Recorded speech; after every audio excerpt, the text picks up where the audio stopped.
My name's Dr. James Dyke. I'm an Assistant Director of the Global Systems Institute at the University of Exeter. And also I convene and lead a master's program in global sustainability solutions. I suppose my research and teaching over the last 10 years has been to try to understand how the Earth system has changed in quite deep time, over billions of years, but with increasing interest and focus on how the planet is changing right now as a consequence of human impacts. So what I'm going to do in the next 20 minutes is three-part explanation of a very brief introduction of the climate system, how the climate system works, how humans are changing the climate, so human-caused climate change, and then some potential impacts that we are already seeing and are likely to see and may see in the not too distant future by around about the end of this century. So I'm going to be beginning with my prop, right? So here's my prop, here's the Earth system, here's our globe. And I want to use this to demonstrate to you just how thin the atmosphere is. So if the Earth was this size, then the thickness of the Earth's atmosphere would be pretty much about the thickness of this piece of paper. It's a very, very thin film which covers the surface of the Earth. It's very thin, but its properties are extraordinary because in the dark side of the planet, when you're in the shade from the sun, the temperature of space there is about minus 270, minus 273 degrees Celsius. It's pretty much as cold as it can be. It's absolute zero. If there was no atmosphere on the surface of the planet, given how far away the Earth is from the sun, then the average temperature of the Earth would be about minus 20 degrees Celsius. So the Earth would be an inhospitable, frozen kind of wasteland. But because we have this very thin atmosphere with a greenhouse gas warming effect, the average temperature of the Earth is about 14 degrees Celsius.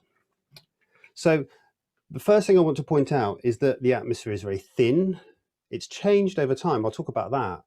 It's incredibly fragile, and it literally is that very thin layer that represents the boundary between everything that lives on Earth and the inhospitable vacuum of space. Now, the reason the Earth's climate is so important, the atmosphere is so important, is because it contains greenhouse gases. Greenhouse gases, the most important ones being carbon dioxide, but also nitrous oxides and methane, trap some of the energy from the sun. So the surface of the Earth, when it's facing the sun, is constantly receiving vast amounts of energy from the sun. And that heats the surface of the land and the oceans, and then that heat then radiates back out into space. This thin atmosphere, what it does, it acts a little bit like a one-way door. It lets the energy from the sun in, but through carbon dioxide and also water vapor, it then traps some of the heat that would otherwise escape back out into space and reflects it back down. So it's that greenhouse effect which represents the difference between minus 20 degrees Celsius and the 14 degrees Celsius of today's current Earth. Now, the Earth's climate has changed over time. You know, the Earth has, in its distant past, been much, much colder. There have been what we call Snowball Earth events, maybe about 1 billion or 2 billion years ago. Almost the entire Earth was frozen. There have also been periods of extremely rapid global warming. So if we go back about 250 million years ago, there was an event called the Permian mass extinction. It was a period of very, very violent climate change, which was most probably a series of volcanoes up near the Arctic Circle spewed out vast amount of carbon dioxide. And it accelerated a process of runaway global warming, which in a space of thousands or maybe tens of thousands of years led to the extinction of over 96% of all marine organisms. Basically, it decimated the entire biosphere. So the Earth's climate has always changed. That's the first thing I want to emphasize. It has always changed over geological timescales. It's only a very, very thin film. It can be strongly affected by a number of different processes. Now, carbon, we're particularly interested in the role that carbon has in the Earth's climate because that's the composition of carbon dioxide, that greenhouse gas, is constantly entering into the Earth's atmosphere. There's a natural carbon cycle. Most of the carbon comes from volcanoes, the vast amounts of carbon dioxide in the Earth's crust, and volcanoes are constantly kind of spewing that out into the atmosphere. At the same time, there are a range of chemical processes which basically take the carbon dioxide from the Earth's atmosphere and lock it away in mineral forms, and it ends up in the sea and then ends up being sequestered, stored into rocks. So there's this kind of long, or what we call the geological timescale carbon cycle. There's also much faster carbon cycles, ones that interact between vegetation. So as plants grow or trees grow, they suck down carbon dioxide. But in the autumn now, in the winter, when all the trees drop their leaves, that carbon dioxide is going back into the Earth's atmosphere. So lots of different kind of processes that operate either very slowly or very quickly. What I want you to think about is the Earth's atmosphere like a big sink. And there's a tap with a flow of carbon dioxide coming in. And at the bottom, there's like a plug hole where carbon dioxide is being continually taken out of the Earth's atmosphere. All things being equal, the amount that goes in equals the amount that goes out. And when you do have those equal flows, the amount of carbon dioxide in the Earth's atmosphere isn't going to change, and therefore temperatures are going to be relatively stable. Now, I just want to show that with a couple of pictures. These are not going to be particularly technical, and I will explain them all, I promise. So I'm going to share my screen here. Can everybody see that? Does that look good? There's a little kind of graph. Okay, so I'm going to explain what this graph is. There is temperature being shown on this kind of vertical axis. So this blue wiggly line is the temperature of the Earth's global temperature, going back tens of thousands of years. So on the far right-hand side, it's where we are today. And as we go on that horizontal axis, 20,000, 40, 60, 80, 100,000 years into the past, we can see very large changes in temperature. These large changes that you're seeing, these are the ice ages, what we call glacial maximums and interglacials. These are the ice ages in which vast ice sheets would advance or retreat across the surface of the Earth. And that's been going on now for about 2.6 million years. But I want you to look at this red little circle up here, which is labeled the Holocene. That's the name of our current geological epoch. And what that shows is for the last 12,000 years or so, the Earth's climate has been remarkably stable. The global temperature hasn't really changed that much, and global amounts of precipitation hasn't really changed so much. Now, human beings, anatomically modern humans and human species, have been present for that entire period. We're about 2 million years old as a species, but it's only in the last 12,000 years that you see the emergence of agriculture, which happened across the world all around about the same time, about 12,000 years ago. The foundations of first settled communities, cities, complex societies, you see the dawn of civilization. And one argument that we don't see that in previous time periods is because when you have very rapid environmental change, there's no way you're going to have a complex society. You just can't have that kind of level of organization. Okay, so that's where we are right now. Now I'm going to talk about what humans are currently doing to this, what seems to be quite a finely balanced climate system. So this is a version of what you might have heard called the hockey stick. It's a very famous chart in climate science. And what it shows is a climate reconstruction. It shows global average temperatures going back about 2,000 years. So on the far left of the chart, that was what the global average temperature difference was about 2,000 years ago. And it goes up to around about today, 2015, I think this one ends. Now, these are global average temperature changes. So you can see for most of that period, there wasn't much change between that global average temperature of about 14 degrees Celsius. It's remaining pretty much constant. It goes up and down, right? There's wiggles, but when you look at over hundreds of years timescale, it's pretty constant. It's only in the last couple of hundred years, and really it's only in the last 100 years that we see this tremendous increase in temperatures. And the reason we see this tremendous increase in temperatures is because humans, for the last 200-300 years, have been digging up lots of fossilized carbon dioxide, and they've been burning it. And they've been burning it to power our increasingly industrialized civilization. So what we've been doing, if you go back to the idea of the sink, you've got a tap that's been flowing in, a natural tap that's been flowing in carbon dioxide. What humans have done is we've added another hose pipe into the sink, and we've increased the flow. We've increased the flow of carbon dioxide in at a rate that can be at a rate faster than can be taken out through natural processes. And so the concentrations of carbon dioxide have been going up in the Earth's atmosphere. Now, we've known for over 150 years that if you increase the amount of carbon dioxide in the Earth's atmosphere, you're going to increase the greenhouse effect, you're going to trap more heat on the surface of the Earth, and you would expect temperatures to increase. And indeed, that's what we see. Here's a reconstruction of those temperatures. This starts from 1880, so around the end of the 19th century. If the area is dark blue, it's about 2 degrees cooler, and if it's bright red, it's about 2 degrees warmer than the average temperature around the middle of the 20th century. And because there's been a warming trend, as you see the time go past, now we're in the 20th century, now we're in the 1910s, 1920s, those areas that were previously blue are becoming lighter blue and then yellow and then orange and then red. Thus far, we have warmed the Earth's surface by about 1 degree Celsius since pre-industrial periods, since before we began burning carbon dioxide. But where that warming has been happening is very, very patchy. You can see most of the warming has been happening up in the higher latitudes. It's what we call Arctic amplification. Up there in the Arctic Circle, global warming is proceeding at a rate 3 or sometimes 4 times faster than the global average rate.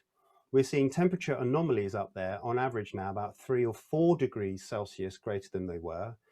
And sometimes we're seeing extreme weather events such that temperatures are beyond 15 degrees Celsius warmer than they were in pre-industrial periods. So this swamping of the carbon dioxide into the Earth's atmosphere, this increasing the effectiveness or thickness of that insulating blanket is producing global warming, which is proceeding. We can understand it in a global context, but it's a very, very patchy phenomenon. Okay, so that's what humans are doing to the Earth's climate. I now want to think a little bit about the impacts that this kind of warming is going to have. Now, before I do that, I want to talk about how can we be so sure that we are to blame for these kind of processes that we see? How can we be sure that the relationship between human impacts and the change in observed temperatures? Well, I intimated it that this is actually quite an old story. Back in the late 19th century, there were scientists already looking at the relationship between carbon dioxide and global warming, but really the interest in human-caused climate change accelerated in the 1960s, because it was in the 1960s and onwards that we've got direct measurements of carbon dioxide in the Earth's atmosphere. And that signal, that clearly increasing trend of temperatures by 1960 was becoming undeniable. So you had two components. You had increasing concentrations of carbon dioxide in the Earth's atmosphere, increasing amounts of global warming, and the other vital piece of evidence was an increasing amount of fossil fuels that humanity was using. Now, in the 1980s, the concern about climate change was so significant that the World Meteorological Organization and the United Nations Environment Programme joined together to form the Intergovernmental Panel on Climate Change.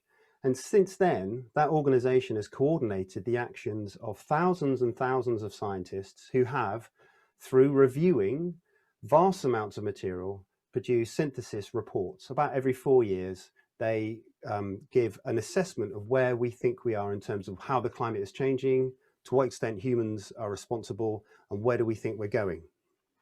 So in that respect, climate change and human-caused climate change is probably the most studied phenomena in all of scientific history. And the reason it's becoming so studied, because we're becoming increasingly interested in climate change, is because the more we look at climate change, the more we realize it's going to be potentially catastrophic. Not just bad, but potentially catastrophic if we continue at the same rate of warming that we've seen over the 20th century and the start of this century. Now, there's lots of different ways that I could explain why climate change is going to be bad. So I'm going to use an IPCC figure from the fourth report they published in 2007. And what they do, they take things that the Earth system does for humans. For example, it provides us with water. It produces a range of ecosystems which we benefit from. It allows us to grow food. We live on its coasts, and we're completely dependent on the Earth's climate for our health. As climate change increases from 0 from the left all the way up to about 5 degrees Celsius on the right, you can see that things get worse for us in terms of water availability becomes more difficult, especially in the tropics and in high latitudes. Ecosystems begin to break down. Coral reefs begin to be bleached to death. We might see the dieback of the Amazon. Growing food becomes more difficult, more challenging, because areas are subject to more droughts or maybe even floods. There'll be widespread retreat from coastal regions because of increasing sea level rise, because as the Earth's climate is warming, the oceans are warming, and that means the oceans expand. And also there's large amounts of ice which is melting, which is raising sea levels more. And then there's going to be increased health impacts from things such as malnutrition, diarrhea, malaria, and also the distribution of diseases is going to change. So one thing that the international community has done, and this is very much a political decision, this isn't so much a scientific assessment, the international community has decided that 2 degrees Celsius represents a kind of a barrier between what we consider to be acceptable climate change and then dangerous climate change. And so the 2015 Paris Agreement, which I'm sure you've already heard about, or you certainly will in your future sessions, established for the first time, essentially, a series of kind of what should be legally binding commitments to ensure that we limit warming to well below 2 degrees Celsius. The other way, I think I might just stop screen sharing for a bit, actually, and come back to the room. Hello. So the other way in that we can understand, climate change progressing is that, as we increase the thickness of the greenhouse effect, the effectiveness of the carbon dioxide trapping heat, we're increasing the energy in the climate system. We're increasing the energy in the systems which drive many things that we care about, whether it's food production or water security, increasing wildfires.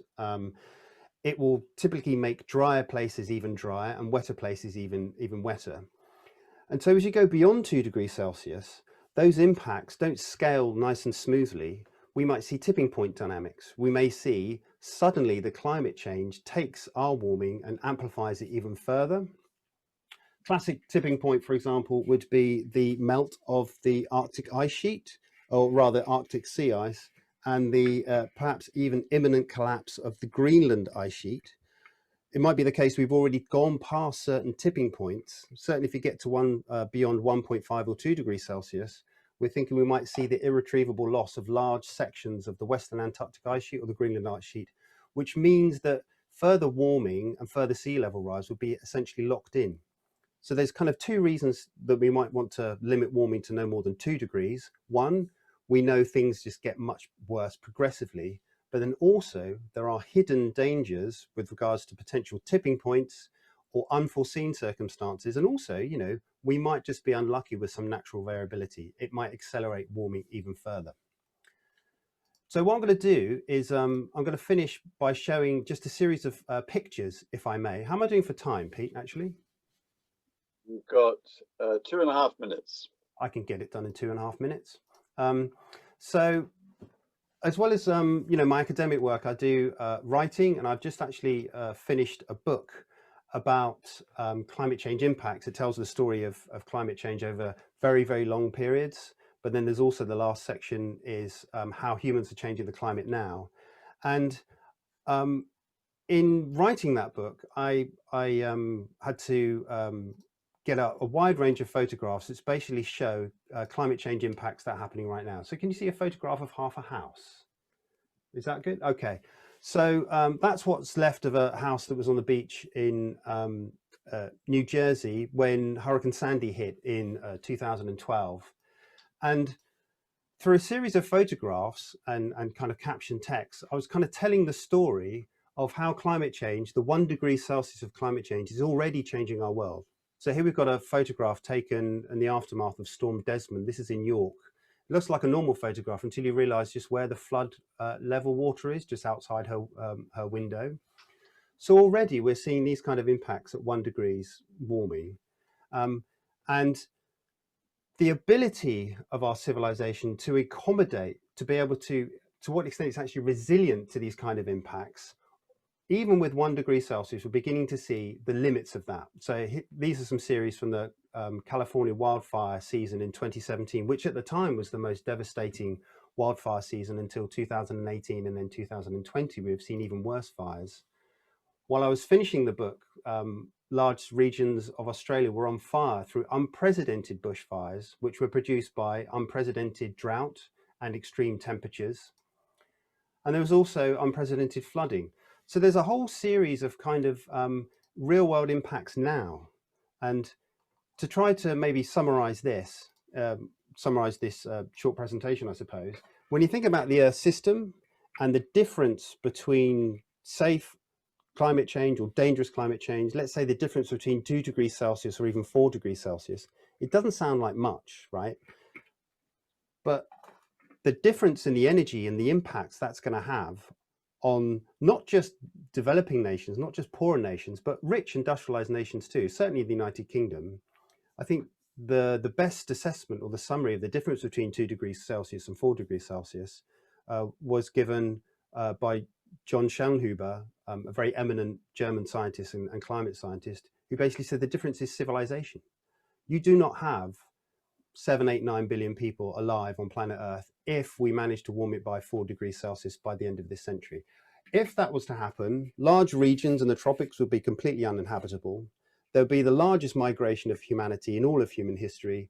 And most of the population that is left will be living in much higher latitude regions in Canada and Northern Europe. And then you've got a global population that could be sustainably supported, that could be as little as 3 or even 4 billion people. That's the difference. That's the risk and the danger that we're looking at going beyond 2 degrees Celsius. It really is the potential collapse of our civilization. Okay, I think I've run out of time. So I think this is the bit where we stop and then you get into a huddle. Thank you. Thanks, James. Okay, guys. So